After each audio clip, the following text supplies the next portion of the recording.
Well, the race for 2016 sweeping battleground New Hampshire this weekend. Republican hopefuls flooded the leadership summit with one main theme in general. If you could pin it down, a need for change was the emerging theme that they talked about from the candidates on stage to take aim. They all did, really, at both President Obama and Hillary Clinton. We have a president that's eviscerated our military capabilities and withdrawn America from the world because he believes we are the cause of these problems, not the solution to these problems. We want something new. We want new leadership to change the page and to turn around.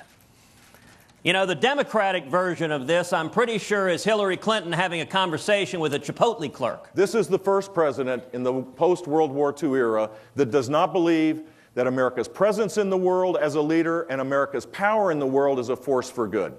I do, and I hope you do as well. I'm starting to worry that when Hillary Clinton travels, there's going to need to be two planes, one for her and her entourage and one for her baggage.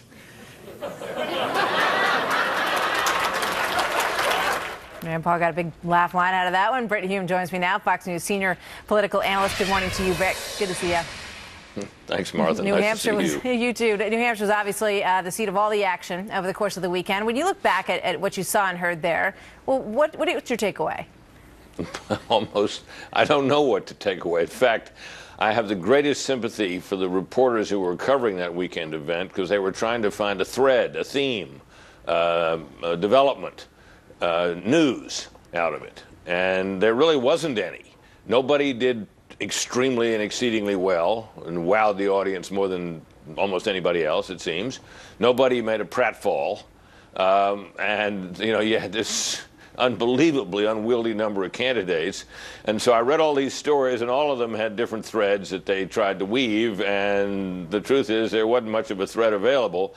It looks like they all held up pretty well. And, you know, you could say that attacking Hillary was a common theme, although not all of them did that, you know, all that much. But that's about it, I'm afraid. Yeah, so when you look at this pool, I mean, and you look at the polls, they're all within points of each other at this point. Oh, yeah. You know, in terms of Jeb Bush and the things that he's talking about, and, you know, he gets some grief from some conservatives about what he said about Loretta Lynch over the weekend. He said, you know, a president has the right to pick his attorney general, and at least she's not Eric Holder, and that ought to make people happy. And Common Core is problematic for him as he's out there. He may be, in some ways, the one who is standing out as the most different from the pack. Well, that may be so. He has departed from current Republican orthodoxy, as you suggested, on Common Core. He does the same on immigration.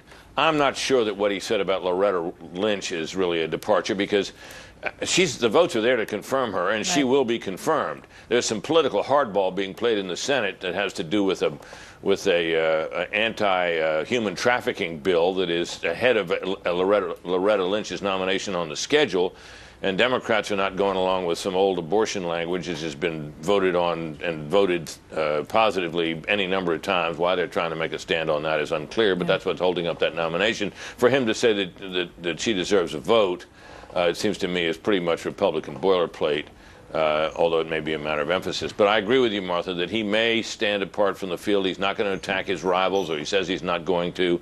You know, he had a pretty conservative record as Republican governor, but what stands out in the minds of many conservative activists today is not that. It's his unorthodox stands on those other two issues I mentioned. All right, let's play a little bit more tape from the weekend. This is Chris Christie. If anybody comes up on this stage and wants to talk to you about national defense, wants to talk to you about education, research and development, tax cuts, or anything else involving the federal government, you should ask them what they're going to do on entitlements.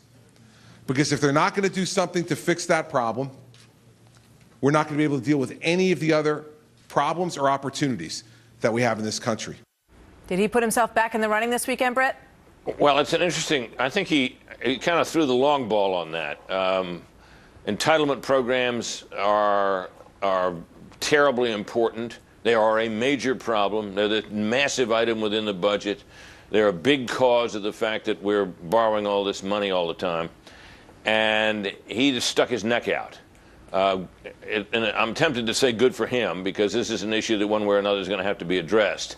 The problem, of course, is that, you look at a state like Florida where Republicans have to win. The place is loaded with people who collect Social Security and Medicare and so on. And you mention those two things as a candidate, and people get nervous, even though you exempt all current retirees from your plan to curb the growth of those entitlement programs. And Chris Christie's talking about raising the retirement age. That may be a necessary and a good idea, and it may win him some points among conservatives, at least some conservatives, but it may hurt him with others. So I think that might be the most newsworthy thing that happened all weekend, is that Chris Christie stuck his neck out on entitlements. He's prompting people to think about it and talk about it out there as well. Brett, thank you. We'll see you next time. Martha.